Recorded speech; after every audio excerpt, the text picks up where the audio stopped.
Hello, friends and enemies. I am back to talk about the fifth installment in my journey through the 20th century, A Tree Grows in Brooklyn by Betty Smith. This book was published in 1943. Trigger warning for assault. There are several that happen in the course of this book. This book follows the story of a girl named Francie Nolan who grows up in the early 1900s in Brooklyn. Francie's life is not an easy life. She is born to very poor parents, and although they are poor, they still have a lot of pride and they refuse to take any kind of charity. We follow her hard childhood as she gathers scrap to sell to the junk man for pennies, and yet she does not grow up unloved. She has a fantastic relationship with her father, and her mother teaches her a lot of good lessons about life. The biggest thing that her mother insists upon is that her children get an education so that they can rise above the circumstances in which they were born so that they don't have to always live a hard life. Upon going to school and learning to read, Francie learns that she loves to read and even goes so far as to read an entire book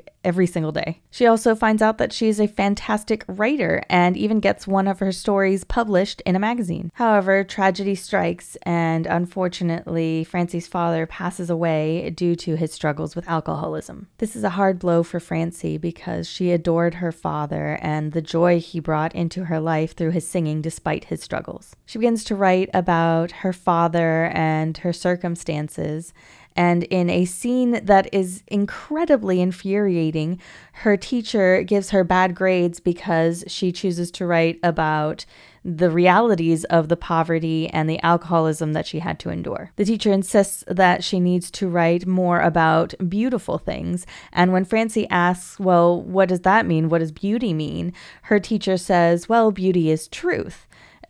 I thought rather ironically, well, is that not what she is writing about, her truth? But of course, the teacher is thinking, no, we don't want to learn about or read about the truths of poverty and alcoholism. Those are dirty truths that we've got to hide and cover over. It made me so incredibly mad what the teacher said to her. Francie unfortunately doesn't end up going to high school and instead gets a well-paying job that helps to support her family. The First World War hits and it affects Francie both emotionally and also financially as she ends up losing her job. The book does end on a good note, though. Francie does eventually get herself to college through a lot of her own hard work. This was my favorite book so far. Even though it's very sad, I really loved it.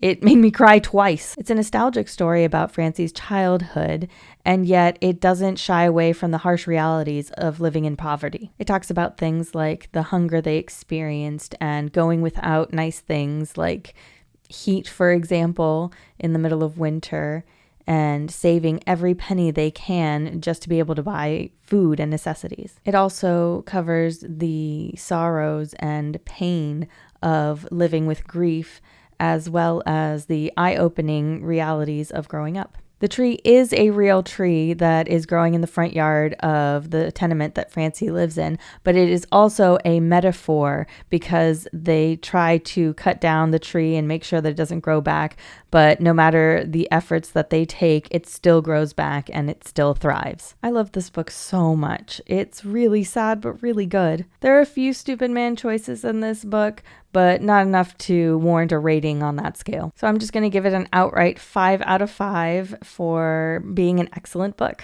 Thank you for watching. Please remember to like and subscribe to continue with me on my journey through the 20th century. Bye-bye, beautiful people.